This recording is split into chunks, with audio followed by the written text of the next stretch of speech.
Hello again to another Agricola React. Today we will be watching how Cyberpunk, Edgerunners and Arcane did the impossible in Zenith Animanga from Zenith Animanga. And this is from October 2022. I didn't realize that the Edgerunners and Arcane were so... Is it already 2 years that they came out? I mean... Well, okay, let's just see what's going on because, yeah. It's no grand secret that video game adaptations are generally not very good, yet somehow in the last couple years we've had both Arcane and Cyberpunk Edgerunners come out back to back, breaking what seemed to be a never-ending trend. By the way, I haven't said it because I decided to make a reaction to it because I watched both Cyberpunk Edgerunners and Arcane and I really was impressed with it. I really enjoyed those shows. Mind, I know Arcane is based on League of Legends, isn't it? I never played that, but the Cyberpunk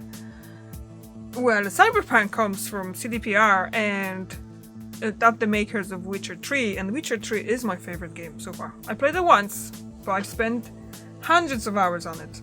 And if you wanna see, you can see that I'm a big fan of it, because you can see that I do have a lot of Witcher and Cyberpunk stuff in there. Oh, it's too low still. There you go. Is it better? Yeah. Let's see. So basically, I love it. And I started playing Cyberpunk, haven't finished it yet. Unfortunately, I had an accident with my drive when I was recording the playthrough. And now I have 40,000 odd files to go through, and I'm just daunted and I'm gonna do it someday, no worries. You'll see how I played. And anyway, I'm a boring player because I don't really talk much. So I'm just playing and I don't think much people would like to watch it about. Okay, let's just go. But how did they do that? That's what we're discussing today, and by the end of this video, you're gonna know the 3 reasons that set Arcane and Edgerunners apart from the rest. Because the answer isn't as simple as, well, they're well written. They're good for any reason a show is good. Because if that was the case, video game adaptations would be at least decent far more often than they are. And there are good video game movies and shows out there. The Witcher is a solid example of that. Most people seem to like it, and even that's had some noticeably mixed reactions from fans of the franchise. But it can't be understated how much of a critical success Arcane and Edgerunners are across the board with such an overwhelmingly positive reception. Something about them is special, and I want to break down why that is because there are a few distinct reasons. And it really comes down to this: they're prequels. Now, I'm using the term prequel very loosely here, but both stories take place roughly before the events in the game's worlds that players would be most familiar with. This matters for a few important reasons. The first being that this avoids the issue of adaptation altogether. Retelling a story in a video game is inherently hard to do because a game is very freeform in its structure. Hell, League of Legends is so freeform, its game has nothing to do with the story, and it's all in a bunch of cinematics, comics, and exposition dumps on their website. The most you get in the game are voice lines from characters. And Cyberpunk 2077 is an RPG where you can choose how your story starts. These just don't work for anything like a movie or any kind of episodic structure without making deliberate choices that change the story in drastic ways. Things like this have an act structure that places limits on a story, but story-based games have no imposed structure beyond— yeah! Because I'm like, yeah, The Witcher, and I'm kinda like, but this is, like I said, 2022, so that was before Season 3 dropped, and the fact that Henry Cavill leaving the show. So basically, yeah, like, I'm a fan of the games. I'm a kid from Poland who wrote stories of Witcher. I grew up on them. So it's hard not to take seriously the fact that they changed a lot in the show. And as far as a lot of people, like in Poland, obviously, they would be like, oh, the Polish show from 2000s or 1990s. I can't actually remember when it was. It was absolutely terrible. The fact that they're changing a lot of what is going on in the books, it's just changing the whole kind of like overall show. And here we have The Last of Us piece that this video came out before The Last of Us came out. The Last of Us is the masterpiece adaptation of the game, I think. Mind, I haven't played the game, but I truly enjoy the show. on the different narrative beats, and pacing is mostly determined by the player. If a game allows a player to make meaningful choices, then not only does the story structure become ever-changing, so does its narrative beats. If you try to adapt an exact story, you're left with a lot of decisions to make, choosing what aspects of the game to compromise on so you can fit it into a new medium. This is why making them both prequel stories is so brilliant. In the case of Arcane, it works to show off character backstories because it's vague, with no imposed narrative limits beyond basic story beats. In the case of Edgerunners, you're just writing a new story in that world without contradicting the story of the game. Because if you just try to copy the game, but in a new medium, more often than not, you end up with an inferior product when you could just play the game. This brings us to the second benefit of a prequel. Arcane and Edgerunners are canon. Kind of. You see, video game movies and shows generally fall into two camps. One's... I'm becoming confused. Because I'm pretty sure what the... Maybe this is just from the trailer. Who knows? Did I just set kind of like totally in true thing that actually The Last of Us it's much older than the year that I think it is? It did come out in 2023, isn't it? So I don't know. that try to adapt the story into a new medium, and ones that tell a story that is practically unrecognizable aside from names and aesthetics. Kinda like the difference between Resident Evil and Resident Evil. And both of these are kind of lacking for the same reason, aside from being bad. They don't matter. Sticking with Resident Evil for a moment, the 2021 movie tries to squish the first and second games together. Meanwhile, the Paul Anderson films just basically do their own thing with entirely new characters and stories that can't exist within the lore of the games. And if you like them, that's totally fine, but what are they aside from fan fiction? Now don't get me wrong, this isn't me saying that everything needs to be a cinematic universe. Self-contained storytelling is perfectly acceptable, better in a lot of cases. But one of the coolest things about League of Legends and Cyberpunk is their world. Sorry, it just really bothers me that I have a 2022 on the date as a date, but I don't think that's true. There's too many things in there. Is it? 2 years ago. 2022, yeah. Okay. I'm not wrong. Stuff like that bothers me, so, you know. Okay, let's just go. Worlds, and instead of rehashing a plot or just doing their own thing entirely, Arcane and Edgerunners go out of their way to meaningfully expand on those worlds, showing us stories that can only be told in them. Going back to my first point, even if you adapt the main points of a story well, you will have to make compromises to the story, and there will always be fans of the franchise that just aren't satisfied with that. Why, in that view, should anyone waste their time with an inferior experience of the story? At the end of the day, these stories want to please as many people as possible, both prior fans of the franchise and newcomers. But if all you do is adapt an already written story, then there will always be a vocal group of fans that hate it. By writing a prequel story, this obstacle doesn't even matter. As long as the story itself is executed well, there's the possibility of meaningfully working off of canon material without trampling on it and making a lesser experience. Instead, it's just a story that takes place in this world, adding to it instead of taking away from it. Now, to be fair, Arcane does change some lore and character details from the main content as we know it. Riot Games seems to be using Arcane as some kind of retcon. It's hard to tell what their plans are, to be honest. It wouldn't be the first time they retconned their lore. I'm just trying to say that not all of my points necessarily apply to Arcane because of this, but the broader ideas do.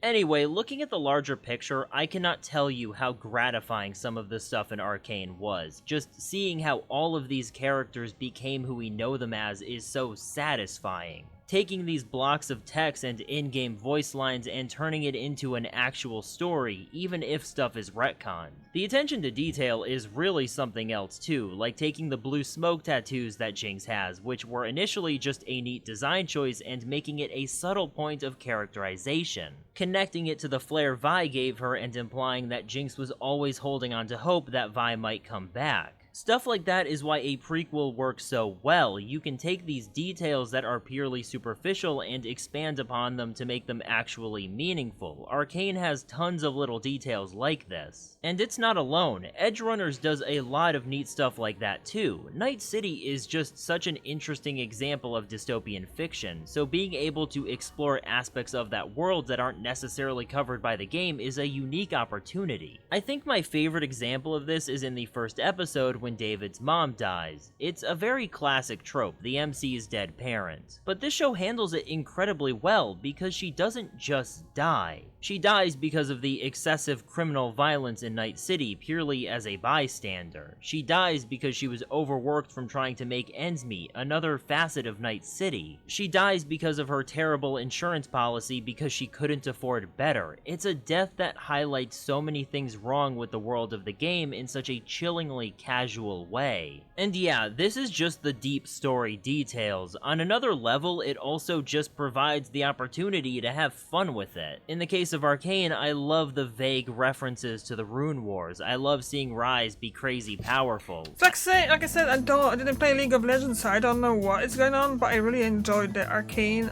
as well because of the reason how it was made, the whole style of the not the game, the Arcane, the art in it is just really pleasing to me. I mean, we don't know if that was Ryze, but I hope so. I love seeing Jace and Vi get full cinematic fight scenes. In the case of Edgerunners, it's just really cool seeing Night City with such a beautiful style. The art and lighting of the anime is beautiful. And again, the fights. The crazy cybernetics is a huge aesthetic draw of the world, so seeing them all in action, especially with how they portray the Sandevistan, is so cool. Or how in the game there's a drink called the David Martinez, showing how the MC of Edgerunners did in fact become a legend by the end of the show. And not to mention Atom Smasher just showing up and being awesome, like that was so cool. Still haven't got to Atom Smasher in the game, I could do a whole video on all the neat things these stories do with their world and characters in relation to their source material. But in these ways, they are also just such a treat for fans of these franchises. This is why making them prequels is important to their success. They can tell a story that won't step on the source material and have to worry about adaptation while still having elements that will make fans happy. Now you might be thinking, with all this talk of prequels, well, why not a sequel, or a story that takes place after the source material? After all, that has the same benefit of avoiding adaptation. One, showing how things came to be is usually more gratifying, but that's my opinion. The real reason is business. You don't want to make a Cyberpunk show and suddenly CD Projekt Red is coming out with a sequel game and now those game devs have to take this show into account so they don't break canon. It makes things messy. A prequel has all these benefits without canon getting messy quite as easily. The prequel solution is basically just the best. You get to expand on the world and characters in ways that couldn't be done through a straight up adaptation, and you get a genuinely new product instead of just rehashing things. I mean, look at the reception to Arcane and Cyberpunk. People love their atmosphere, the character writing, the world building. If they just adapted pre-existing stories, all you'd really see people talking about is how well they adapted particular scenes. But this way, you can get shows that are genuinely good on their own merits. Recently, a trailer came out for a live-action adaptation of The Last of Us. It is one of my favorite games of all time. I still get chills from that final cutscene, and it's a story that I'm always going to remember. And I genuinely hope the show is good. I want good things for a franchise I like. But no matter how good it is, it will always be nothing more than an adaptation. There will always be a version of the story that my brain automatically considers the real story. I guess I'm making this video because I hope this prequel thing becomes a trend. I want to see these studios stop redoing the stories that have already been done. Instead of retelling a story that was built to be a video game, I hope they branch out and make stories that are actually designed to be a movie or show. Because as well tied to their franchises as Arcane and Edgerunners are, they can easily stand on their own. That's how you end up with something genuinely special. It's true, he's actually very right about it. Because I I understand that often makers have the kind of like a freedom to do what they want, but if they saying they're gonna adapt a book or adapt a game, that's what they should do, not to change drastically everything. So don't call it an adaptation if it's changing like 80 or 60% of time. You know, whatever. Alright. I don't want to get into a bit of a yeah, okay, never mind. I gotta calm down because this is really a touchy subject for me. Obviously, I am going to watch Witcher another season whenever it comes out. Probably sometime next year, who knows? Actually, I should know. Well, no, probably next year sometime, isn't it? Probably Christmas again. So, yeah. What else? I am waiting for The Last of Us second season. And obviously, I think there's another Arcane and Edgerunners coming out too. And I really have to set up my Xbox here because I haven't had that used in, I would say, more than a year. So I'm gonna have to like check it if it's even working and all the updates and stuff. So to actually play the Cyberpunk back on. Hi, thank you very much for watching and I see you tomorrow. Bye!